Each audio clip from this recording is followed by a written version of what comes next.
Hi everyone, hope you're doing well. I'm going to read you two scriptures because I want to get into the meat of the Bible. Still got that gruffy voice, so you'll have to bear with me. Now, I want to start with the earlier scripture, and I want you to give me your opinion as to, if you were to interpret this scripture, who you think it's referring to. So we're going to go right back to Genesis, and you all know this scripture so well.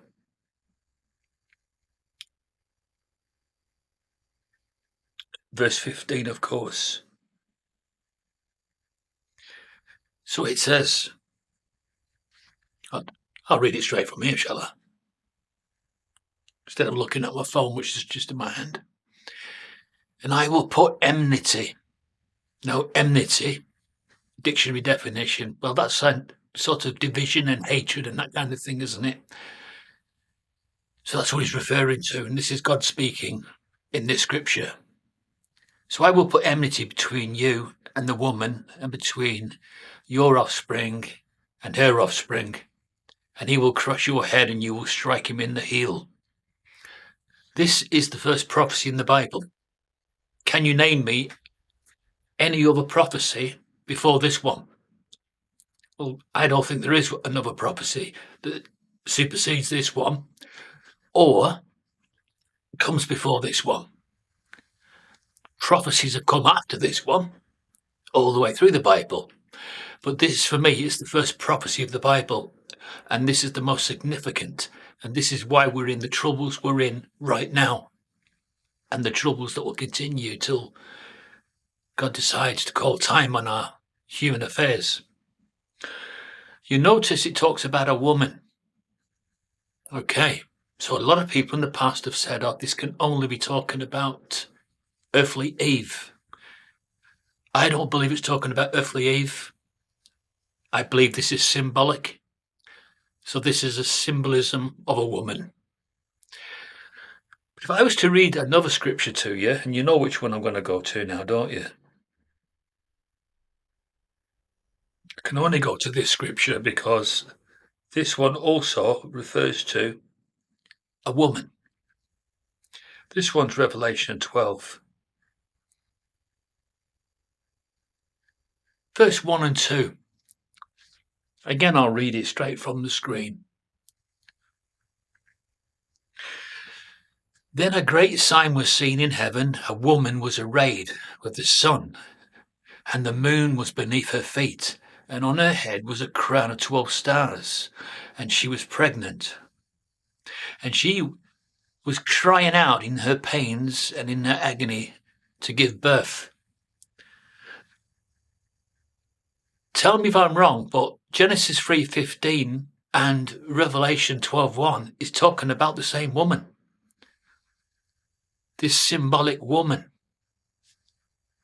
that is in heavens, that has been there since the onset of time. This woman has been there since Genesis 3:15 and continued through history symbolically, but in the heavens. So here's what I think it is, and I think this isn't far off the truth. So if it's not talking about earthly Eve at Genesis 3:15, it's talking about a symbolic woman, then we were looking at someone who has wife-like disposition and personality, but in a symbolic sense. So this is almost like a helper, someone who's assisted. Not only has she assisted, she was also able to give birth. Because Revelation 12, verse 1 and 2 talks about her giving birth, being in pains, and then the mention of being pregnant, crying out in pain. So she gives birth. So this woman that's been there since Genesis 3:15, this symbolic woman, and continued through history, invisibly in the heavenly realm, eventually she gives birth. When does she give birth? At what point does she give birth? what is the year she gives birth? Well, this is what everybody, all theologians and everybody that's looked into the Bible has pondered over. It's important to know when she gave birth, what year. Well, I think she gave birth at the same time as the war in heavens. I might be wrong here, but I can't find anything earlier in the Bible that satisfies me enough to say that she gave birth at a particular time before the war in heaven. I could be wrong, of course. And that's where you guys come in, because this is a really important prophecy to understand. If she gave birth before, what did she give? What was the birth? What did she give birth to? Okay, let's just throw this out and see how you like this. Let's say that this wife-like woman, this symbolic wife-like woman who gave birth to God's messianic kingdom. That's what it was. That's what she gave birth to. But when? When did that happen? If we were to go on the theory that the kingdom was set up about the same time as the war in heavens, then that would coincide with man's earthly world war. Of course, this is open to conjecture, and it's open to other people contributing with their opinion on it.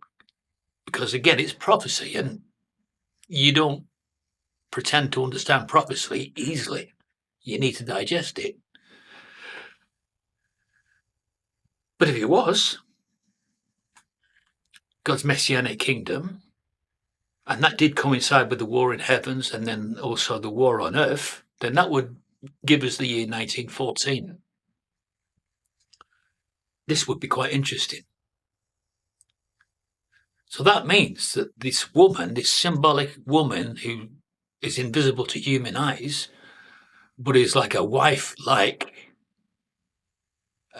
helper in the heavenly realm to the Most High, is responsible for the birth of God's messianic kingdom, which is set up but not ruling over the earth yet, but soon to be. That's the way I understand those two scriptures. But how do you understand them?